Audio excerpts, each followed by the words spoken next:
My husband found out I cheated and that he isn't my daughter's biological father. Now he wants a divorce, and my daughter won't even speak to me. One truth destroyed the family I spent years trying to hold together. Betrayal diaries here. My daughter refuses to speak to me, and my husband wants a divorce after discovering I cheated and that he isn't her biological father. In one night, the lies I hid for years destroyed my entire family. Destroyed my family with one lie. And now my husband is trying to take my daughter away after learning she isn't biologically his. I don't know if I deserve sympathy, but I genuinely need advice because my entire life is collapsing. I'm 39. My husband, Graham, is 42.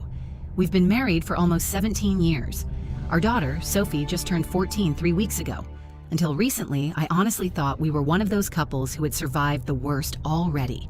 Apparently not. Back when we first got married, things were ugly between us for a while. We were young, broke, constantly fighting, and desperate to have a baby. Month after month, nothing happened. Every negative pregnancy test turned into another argument. Graham became emotionally distant. I became bitter and lonely. We stopped acting like partners and started acting like roommates who barely tolerated each other. Then during one horrible stretch, I made the worst decision of my life. I slept with a coworker from the marketing firm where I worked at the time. His name was Caleb. It happened twice during a conference trip after way too much drinking and self-pity. I remember convincing myself it was meaningless, a mistake, something that would disappear if I buried it deep enough. A few weeks later, I found out I was pregnant. The timing could have pointed to either man. I panicked. I told myself there was no reason to blow up my marriage over uncertainty. Graham was excited for the baby. For the first time in over a year, he seemed hopeful again.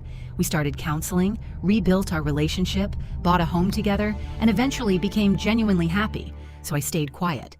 Every year that passed made confessing feel more impossible. Then technology ruined me. For Sophie's birthday, she thought it would be fun for all of us to do one of those DNA ancestry kits.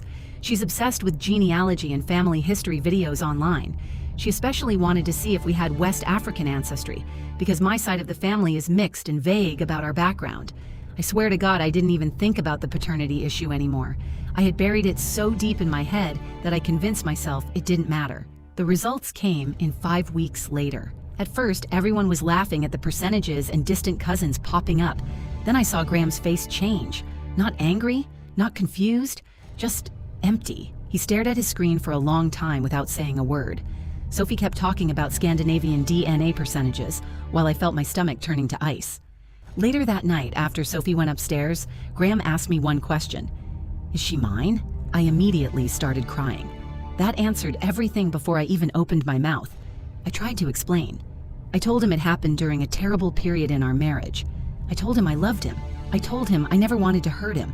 I begged him not to destroy our daughter's life over something that happened 14 years ago. He just sat there staring at the wall. Then he asked how long I planned on lying to him.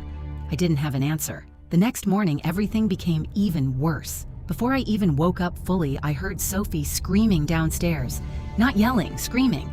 The kind of crying that sounds genuinely wounded. Graham had told her everything.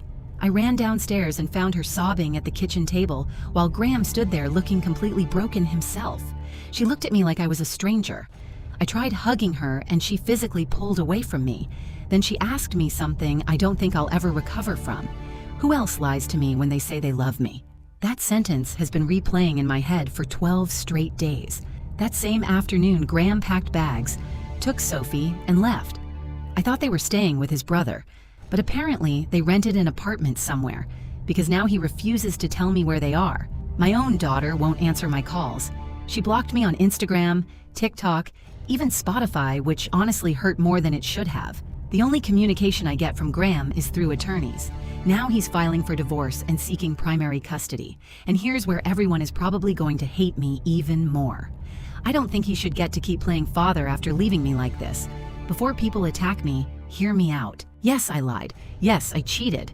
I know that. But Sophie is my biological child.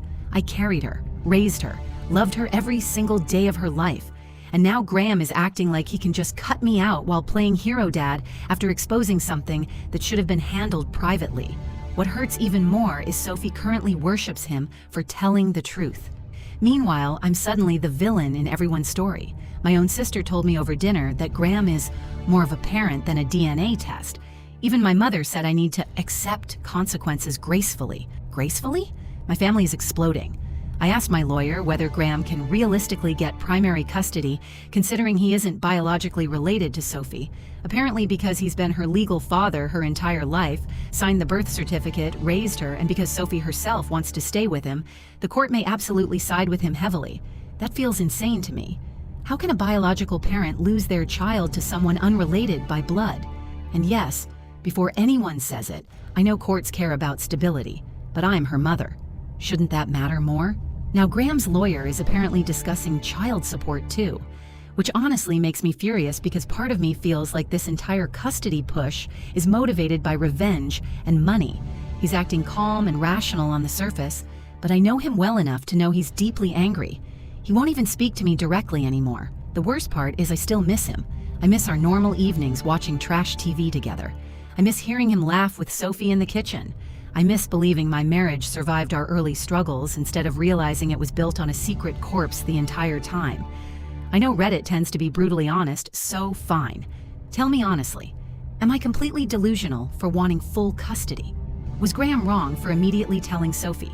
And if anyone here has gone through something remotely similar, does a teenager eventually forgive this kind of betrayal, or have I permanently destroyed my relationship with my daughter?